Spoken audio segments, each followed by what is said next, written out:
Wesh, la team, j'espère que vous portez bien. Aujourd'hui on se retrouve pour un 6ix9ine News. Comme d'habitude, on va traiter toute l'actualité de 6ix9ine et il y en a de l'actualité. Juste avant ça, on va pas demander 150 likes. Il y a une personne en commentaire, elle m'a dit arrête de demander 150 likes, on les fait à chaque fois. On va demander 200 likes, allez faites-les maintenant les 200 likes, on va rigoler. N'hésitez pas à liker de toute manière, objectif 200 likes, je sais qu'on peut les faire. N'hésitez pas à vous abonner, activer la cloche de notification, c'est très important ça. Et un follow sur mon compte Instagram qui s'affiche à l'écran là, vous voyez et tout, etc. Et allez-y, c'est français, qu'est-ce que je dis? Allez-y si vous voulez faire un tour et tout, etc. Allez voir les dernières photos, c'est drôle, vous allez voir. Donc 6ix9ine News, aujourd'hui la team on se retrouve pour une nouvelle vidéo à propos de 6ix9ine. On va traiter un peu toutes ces actualités qui s'est passées et il y en a de l'actualité. On a une 6ix9ine qui a pu se comparer à Lil Durk, Drake, Justin Bieber et lui-même. En fait tout simplement il y a eu un classement des meilleures vues en moins de 24 heures. Et à votre avis qui a gagné? C'est Drake. Non, c'est un trou du cul. C'est pas Drake, c'est 6ix9ine la team qui a gagné en moins de 24 heures. 6ix9ine a battu Drake et Lil Durk, donc une grosse tannée qui leur a mis. On a pu avoir le nombre de ventes que 6ix9ine a fait première semaine. Je vous le garde secret pour tous ceux qui vont aller voir le petit zapping que je vous fais après, vous verrez. C'est assez impressionnant ce qu'il a fait en une semaine. On a eu 6ix9ine aussi qui s'est bif un peu avec Annuel A. Rappelez-vous, Annuel A, c'est avec la seule personne qui a fait 1 milliard de vues sur le clip Bébé. Vous vous rappelez ce clip totalement abusé et tout, etc. Mais en fait, il a largué une vidéo exclusive d'Annuel A et je vous laisse aussi regarder dans le zapping. Et pour finir, un gros problème entre 6ix9ine et les plateformes de streaming telles que Deezer et Spotify. Limite 6ix9ine, il allait pleurer quand il a fait la vidéo, il a même marqué dans la bio. 6ix9ine n'est pas content envers Spotify et Deezer qui le blacklist et c'est encore dans le zapping. Et ensuite, je vous laisse aussi avec le petit clip qui va sortir, le clip qui est en préparation, le clip de Smiles et 6ix9ine. Donc le clip Charlie qu'on retrouve sur l'album pour tous ceux qui ont kiffé le son. D'ailleurs, mettez-moi les sons que vous avez kiffé et je vous répondrai et tout, etc. Sur ce, la team, je vous laisse avec le zapping. Oui, on est comme ça la team, nous on rentre directement dans le sujet, on va parler des stats, on parle des vues et de l'argent là, parce qu'en fait ça représente de l'argent si vous préférez, que quand un artiste vous dit il a fait telle vue en 13 heures ou 24 heures, pour lui ça représente du succès, de l'argent et des streams, donc ça revient toujours à l'argent et c'est pour montrer, c'est le concours à celui qui fait le plus de streams, celui qui a le plus de cloud et celui qui fait le plus d'argent. On a eu 6ix9ine, Lil Durk et DJ Khaled avec son feat avec Drake et Justin Bieber, donc on peut voir qu'en fait en gros ils ont comparé en un jour, une personne a fait ça, ils ont comparé toutes les stats en un jour. On peut voir en 3e position Lil Durk qui a fait 1,3 million vues, 300 000 vues pardon, en seulement un jour. On a celle avec DJ Khaled, Drake, Justin Bieber en figurant dessus qui a fait 11 millions de vues en un jour, donc plutôt pas mal. Mais par contre, on a le King of New York qui a réussi à faire 17 millions en un jour, donc c'était tout juste pour représenter qu'en fait c'est lui le king, tu vois, tu peux pas test 6ix9ine en fait, tu peux pas test. On a eu 6ix9ine qui nous a montré une vidéo de Annuel A, c'était de l'or avec son interview avec le Billboard. Il a montré en fait qu'une vidéo d'Annuel A en train de préparer Yaya. Donc il faut savoir que Yaya il devait être en feat avec Annuel A et Annuel A s'est destitué à la fin, il a tout annulé, donc du coup il a pas voulu faire le feat avec 6ix9ine. Et 6ix9ine montre bien que Annuel A était dessus et devait poser dessus. Il montre même une vidéo preuve qu'il a enregistré et tout, etc. Attention, faut pas rigoler avec 6ix9ine. Ah, il enregistre tout ce fou. J'ai dit une grosse bêtise la team. La dernière fois je vous ai dit que 6ix9ine il disait si son album fait moins de 300 000 ventes il flop, alors que c'est pas du tout ça. Donc en fait 6ix9ine avait dit qu'il devra faire au minimum 150 000 ventes et vous savez quoi, ben il y est à 150 000 ventes. Little Test devrait atteindre cette semaine 150 000 ventes, donc du coup demain, vu qu'on est le 8 demain, ce sera la première semaine et il devra faire 150 000 ventes avec quelques difficultés, vous allez voir pourquoi, je vais vous expliquer.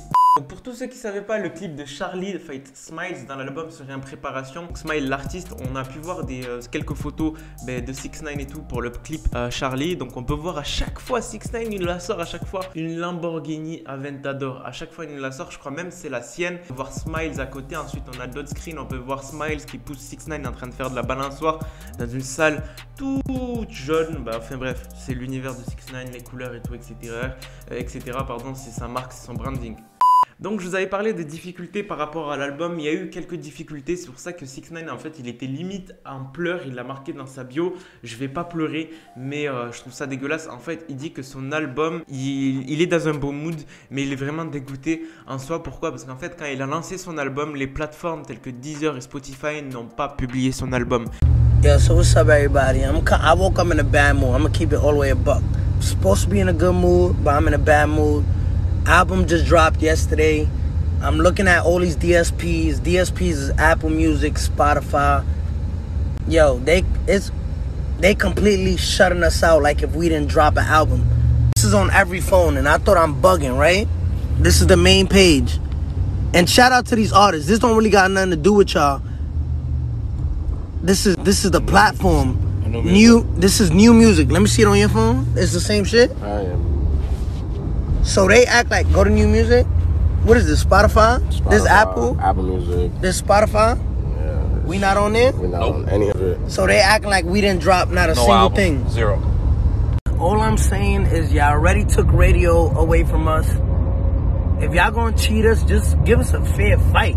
Tout simplement, pourquoi? Parce qu'à ce qui paraît, entre parenthèses, il serait blacklisté avec tout ce qu'il a fait auparavant et tout, etc. Et les plateformes comme Spotify, Deezer et tout, etc. Ben, n'ont pas publié son album. Si vous comprenez pas, ben, si Spotify ne publie pas un album, si Deezer ne publie pas un album, pardon, ça supprime des streams, ce qui fait qu'il y a des gens, ben, ils ont que Spotify ou Deezer et ils ne pourront jamais stream l'album, ou du moins ils vont le stream via des manières où on peut pas récupérer les streams, ce qui fait qu'on pourra pas comptabiliser les ventes, ce qui fait qu'en fait 6ix9ine, on va dire, il a perdu la moitié de ses ventes de première semaine à cause des bugs ou du bug intentionnel de Spotify et Deezer envers lui, dû au fait qu'il est blacklisté. Donc en gros, ça serait une revenge de Spotify et Deezer envers lui pour tout simplement ce qu'il a fait auparavant, ce qu'il a critiqué le Billboard et tout, etc. Donc en fait, c'est ça, ça explique ça. Ça explique pourquoi 6ix9ine fait si peu de ventes première semaine.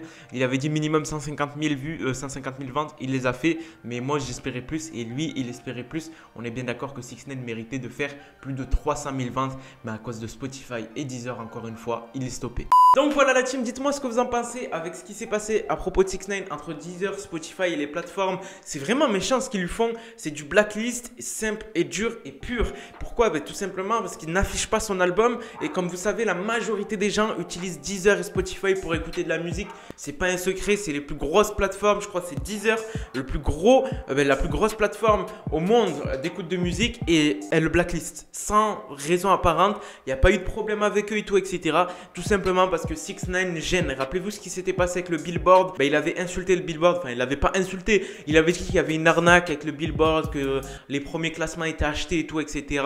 Et en fait il s'est rendu compte que sa page Billboard, vous savez la page d'un artiste Billboard, a été supprimée. Enfin bref, il y a eu plein d'embrouilles comme ça. Est-ce que ça voudrait dire que 6ix9ine commence à se faire petit à petit blacklister de l'industrie de la musique, sachant qu'il a beaucoup d'ennemis? On verra ça par la suite. Sur ce, la team, j'ai passé aux dédicaces. Je demandais-moi un maximum de dédicaces parce que là, j'ai qu'une dédicace à faire, pardon, et c'est à Zorix06. Grosse dédicace à toi, frérot. Sur ce, la team, je vous laisse en espérant que vous avez kiffé cette vidéo. Comme d'habitude, objectif 200 likes. C'était Moha. Je vous laisse. Peace. Allez, un petit pas de danse.